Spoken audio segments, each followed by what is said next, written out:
Okay, I think everybody's here.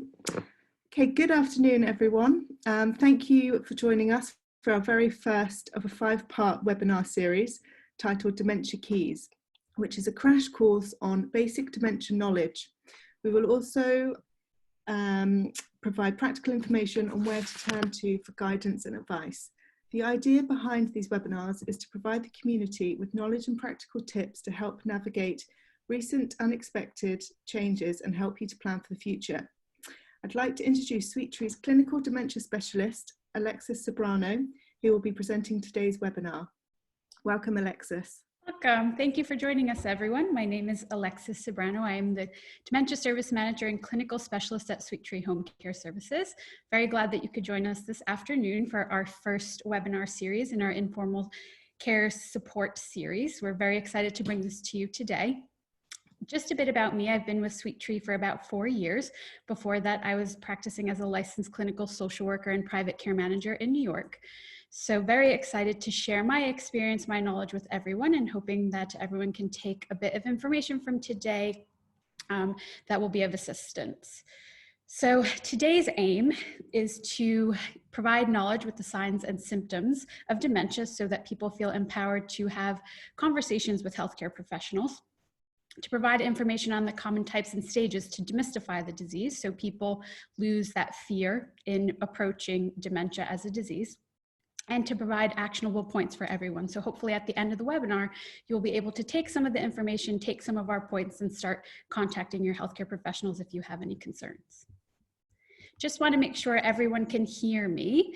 If you can hear me, if you could just let Helen know in the chat box. And also, if you have any questions throughout the webinar, please just pop them in the chat box and then Alexis will answer them at the end of the session. Helen, you can just give me a thumbs up if people can hear us, okay?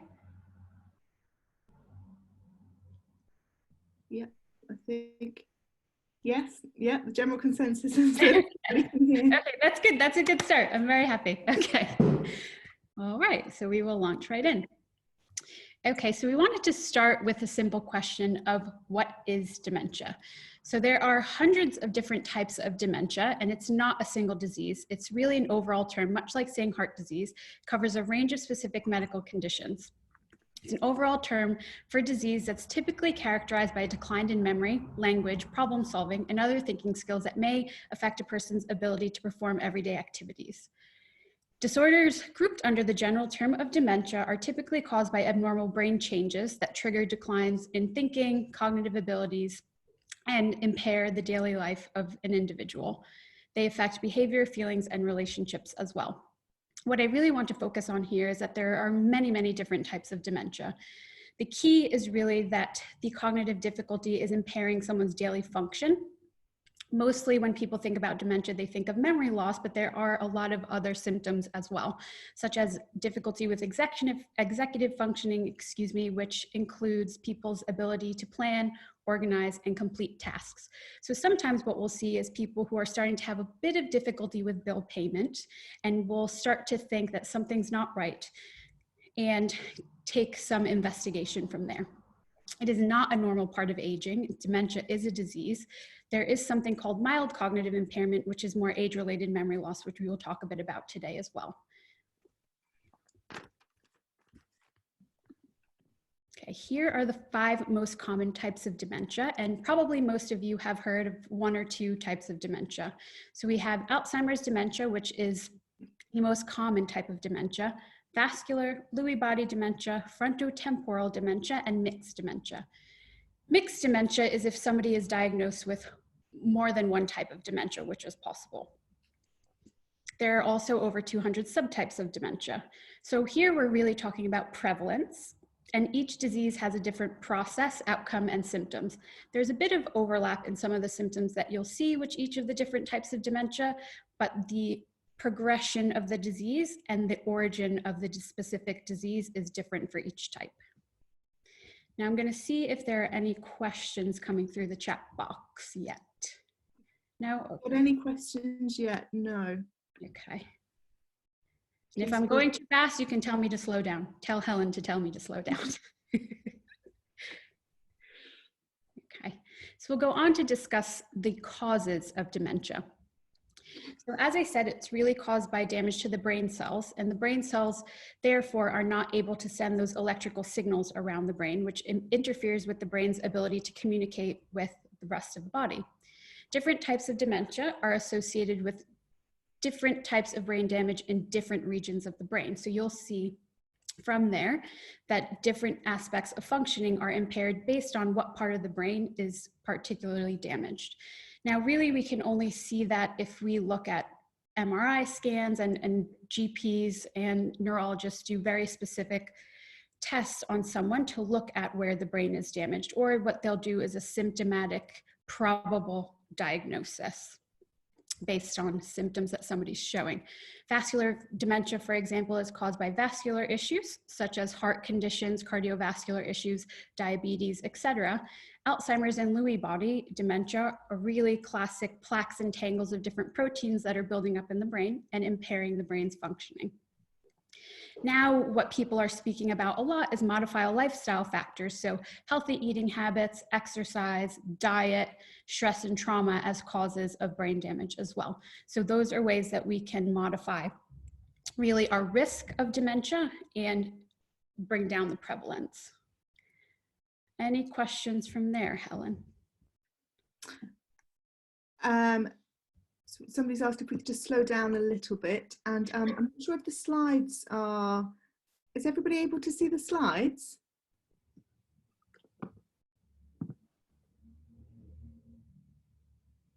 Yes, okay.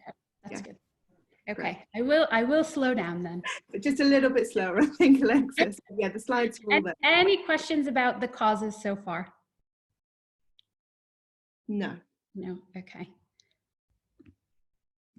So here are some early signs and symptoms. So these are really signs and symptoms that are picked up in the earlier stages of dementia. And they can vary greatly from person to person. So how my dementia may present may be different from Helen's, etc. And symptoms typically worsen over time. Examples of early signs and symptoms include problems with short-term memory. So typically short-term memory is affected first.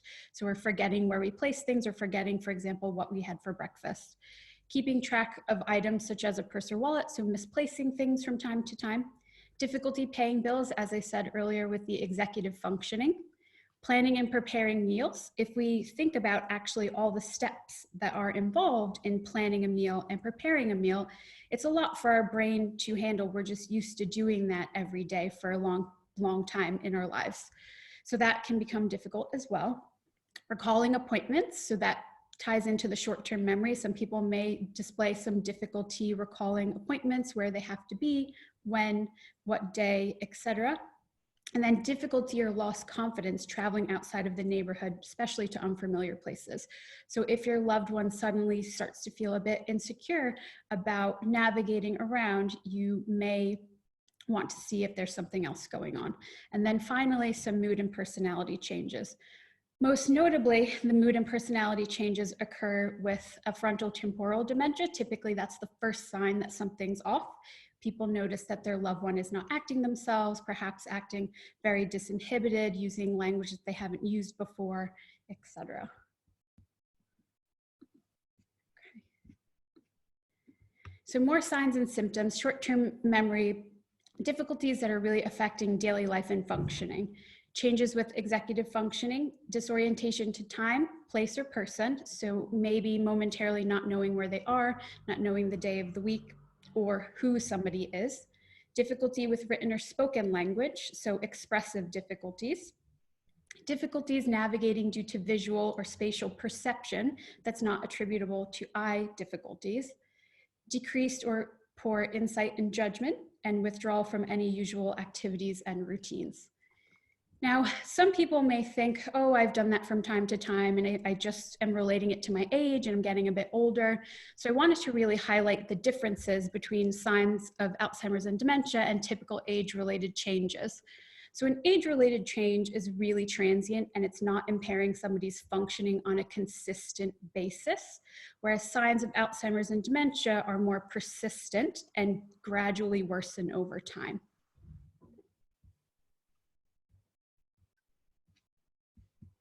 Any questions, Helen, coming through? Not at the moment, no, but please feel free if you have any questions at all about what Alexis is saying, just pop the questions through and Alexis will be happy to answer them for you. Okay, so what I want to pick up with the signs and symptoms, as well as something called cognitive reserve. Now, cognitive reserve is your mind's resistance to damage in the brain. So some people can mask that they're having difficulties by really coping in a variety of different ways, making little notes to themselves or engaging less with individuals that are close to them, or really making broad statements so that you can't really tell that something's going on, and that is called cognitive reserve. So perhaps what a doctor would see or a neurologist would see on a brain scan is not actually showing outwardly, because that person's really able to cope well with their changes, their cognitive impairment. Alexis, we've just got one question here asking, please could you run over the differences between age-related degeneration and dementia? Sure. So an age-related change, as I said, is going to be something that's really more transient. So that slip of the mind where you're forgetting things here and there, it's not really impairing your day-to-day function on a clinical scale. So your activities of daily living, your IADLs, are really unaffected. So you're still able to complete a lot of those tasks on your own without assistance. You're just maybe forgetting something momentarily, making a bad decision from time to time, kind of those what people tend to call senior moments. Whereas Alzheimer's and dementia-related degeneration, it's going to be much more progressive. You're going to see it impairing somebody's day-to-day functioning on a higher level, and people are going to require much more assistance with those activities of daily living. Did that answer any follow-up question there, Helen? We've got another question come in, and this question is asking, will continued good lifestyle choices, diet, etc., slow down the progress of dementia? So I think that the jury is really out on that. I think the lifestyle changes really are to be made before there's any decline, and that's to help to modify our risk. So some of us may be at risk due to predisposed factors that we have genetically with heart conditions or diabetes, other medical issues, etc. The lifestyle factors are really a mitigating factor there. Being healthy obviously puts you at less risk of developing diseases that may put you at higher risk for dementia in the future. And that's really where those modifiable lifestyle factors come into play. Great, thanks, Alexis. Okay. So we'll touch a bit on the stages of dementia, and I have broken them down into early, middle, and late stages. In the early stages, it's really important to stress that somebody is still quite independent in this stage. It's really the ideal time to involve them in care decisions for the future, such as powers of attorney, advanced care planning, etc. People are really still able to complete most of their daily tasks on their own, perhaps with a little bit of help, like some reminders, etc. The middle stage, which is really the longest stage of the disease, you'll see more pronounced memory and information processing difficulties, perhaps more difficulty doing tasks like preparing meals, tending to your own personal care, having a shower, changing clothes, and navigating outside in the community. The individual may or may not be safe to be left alone at home. That's really decided on an individual case-by-case basis, and how familiar someone may be with their surroundings, how independent they were prior to coming into the middle stage of the disease. And longer-term memories may become affected at the more moderate to late stage. So short-term memory is affected first in the early stage, and then in the middle stage, long-term memory may start to be affected as well. Mood and personality changes may be evident, and also what we see is sleeping patterns changing. So people's sleeping may flip. People may be more awake in the nighttime, more restless, and sleeping during the daytime. There are a variety of ways that you can work around that and put interventions in place if somebody is having sleeping difficulties, which tends to be, I think, a bit more difficult for the family to cope with than the person with dementia themselves. and things such as limiting caffeine, making sure that the house is well lit during the day to give an orientation point for daytime versus nighttime, keeping a regular routine and schedule all help with sleep pattern changes. The late stage, typically end stage, is where people have such damage in the brain that they're not really responding to external stimuli anymore. They may not be conversing, and the brain starts to have a difficult time controlling bodily functions such as heart rate and temperature. At this point, it's typically advisable that somebody looks into palliative care and gets a GP referral to the palliative care team. Okay. Any questions coming through on the stages, Helen? Just got another one come through asking, is dementia hereditary? Some forms are genetic. There is familial type Alzheimer's, for example.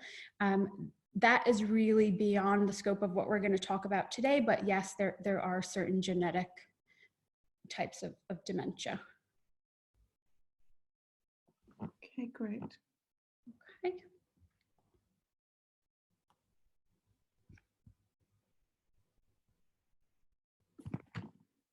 There are also rarer types of dementia. I don't want to get into too much detail about the rare types of dementia today, but some take-home points is that in the UK, there are about 1 in 20 people living with a rare type of dementia.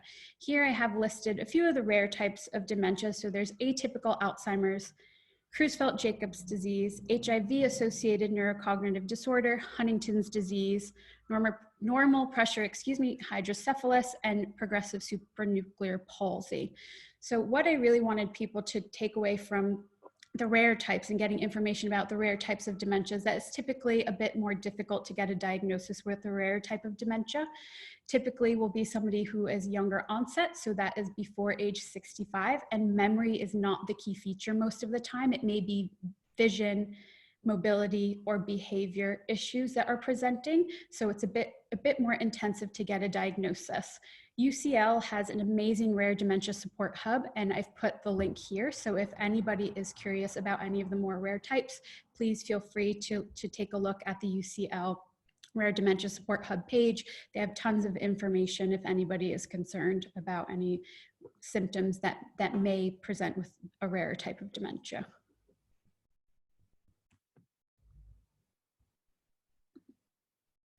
Okay. So more importantly, I think probably why everyone signed up today is, if you're starting to have concerns about yourself or a loved one, what is it exactly that you can do? Where can you go for assistance? Where do you even start? So the first place is really to schedule an appointment with your GP. The GP is the point person that will make referrals to appropriate specialists, such as the memory clinic, a neurologist, a psychiatrist, etc. The GP really will first rule out any other causes of presenting memory loss. So sometimes depression, medication interactions, infections, delirium, vitamin deficiencies may present as memory loss. So really needs to be a thorough investigation by the GP first to rule out any other causes. From there, you should get a referral to your local memory clinic where they would do more thorough investigations and likely provide a diagnosis and let you know what's going on. And the memory clinic is a great place to go also for advice and signposting to community support.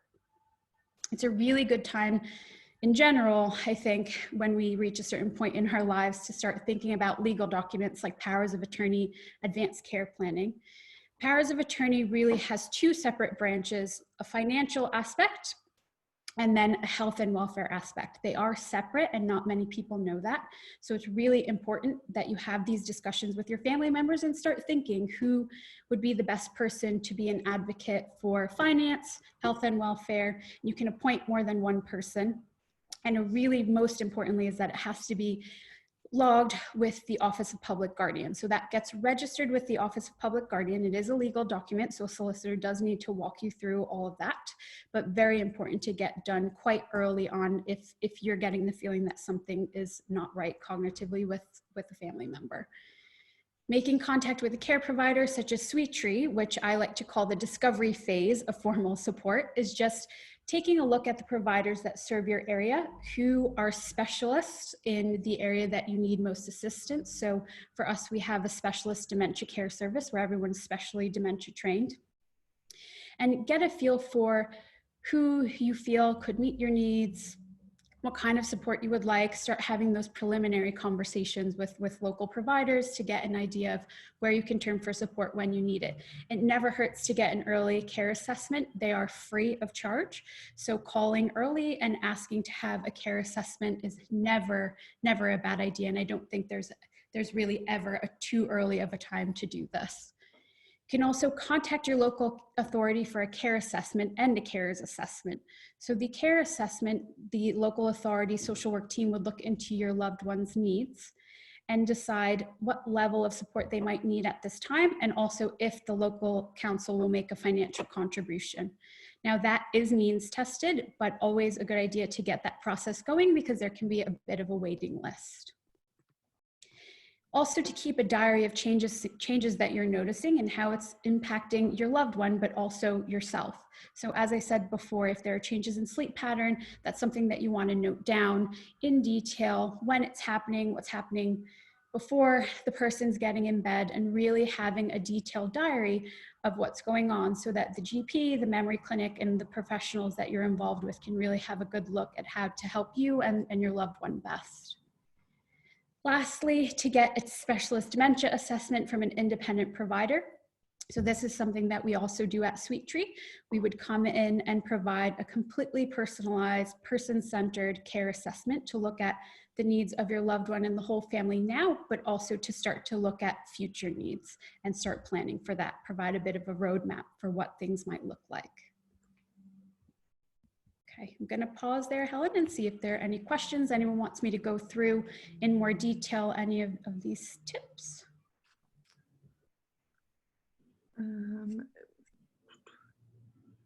None at the moment. Oh, we've got one coming through right now. No. Okay, maybe if you go on to the next slide, Alexis, and then come back with this one in a minute. Okay, so just a bit about Sweet Tree. As I was saying, getting in touch with a local provider is incredibly important for future planning and understanding what your options are.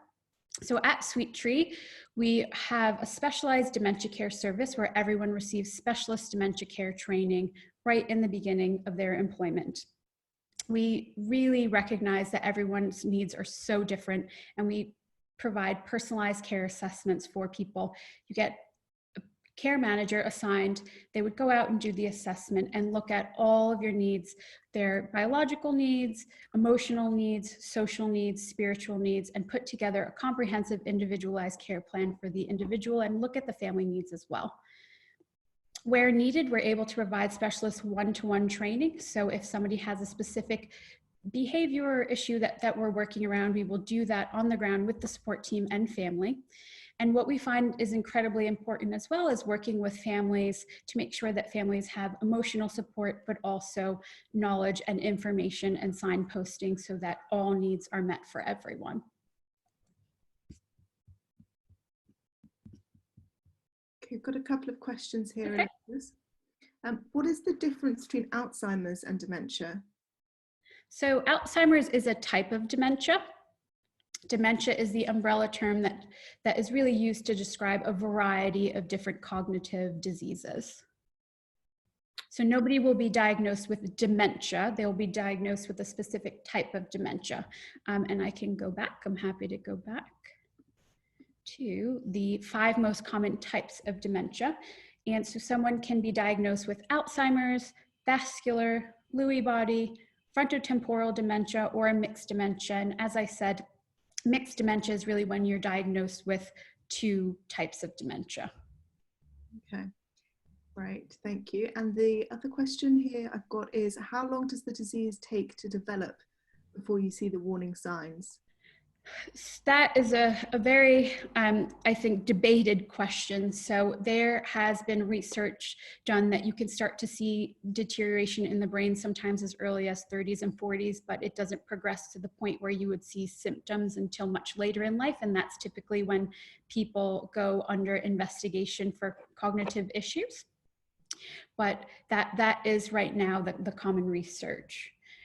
Typically, again, people aren't going to get things looked at until much later on in the earlier, sometimes even the mid stages of the disease. Okay, and another question we've got relating to one of your later slides.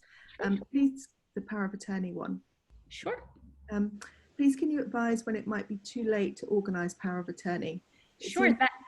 It seems people seem to leave it as long as they can to avoid insulting family members, but when is it really too late? How can we encourage families to act? Very good question. Sure, that's a brilliant question. I think trying to normalize the process as much as possible is advised. It's too late when somebody does not have the capacity to understand what they are signing. So there are certain things that somebody has to be able to retain and understand and weigh in order to sign that legal document. If they don't have the capacity to do that, then it is typically too late and you have to move towards something like deputyship. And again, the powers of attorney are both for health and welfare and finance. And I think having those early conversations of, look, I'm doing this for myself, or, you know, such and such person and their mother have just done this, you know, it'd be something that I really think we should talk about just for future planning. You don't have to make it so that it's something that's needed now, but really frame it as something that might be needed in the future.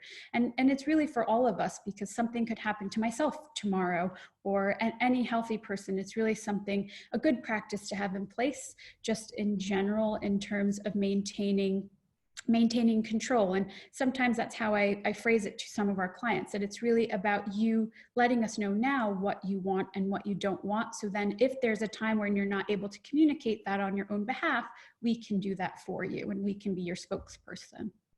I think with finance is a bit more tricky. People are typically a bit more protective over that financial power, which can be a bit more difficult to do. And I think the earlier you can do it, the better, because somebody may be able to rationalize it a bit better in the earlier stages. Fantastic. Okay. Any more questions at all? Please send them through. Got some time left. Very happy to answer those. Yep. So I just also added some resources here to the last slide. So you have the Alzheimer's Society, Dementia UK, YPWD for younger people with dementia. Now, young onset dementia is any dementia that's diagnosed before age 65. The Alzheimer's Association, Caring Kind, UCL Rare Dementia Support, and the CQC. Just a quick note on the CQC, the Care Quality Commission is the care regulator in the UK. So they regulate care agencies such as Sweet Tree to make sure that everybody is meeting minimum standards in safety.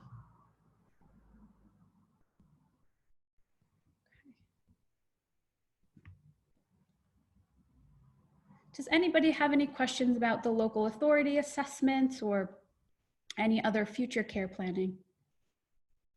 Got a question just come through, Alexis. Sure. Asking about how the environment can help or hinder somebody with dementia. Yeah, that's a great question. A person with dementia may have difficulty taking all of the stimulation from the environment and encoding it and decoding it in their brain to understand what's happening.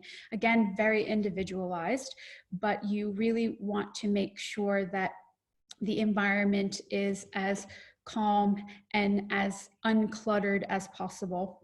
You want to make sure that in the later stages of the disease, that patterns are not overwhelming in the environment, because as visuospatial issues emerge, people may have difficulty, for example, moving from one room to the next and going through a threshold, or moving from a carpeted area to a wood floor area because the texture is different and it looks like a hole or a drop. So you just really want to be aware of how somebody's symptoms are presenting and how the environment may be contributing to that. Very individualized, but very, very, very good question.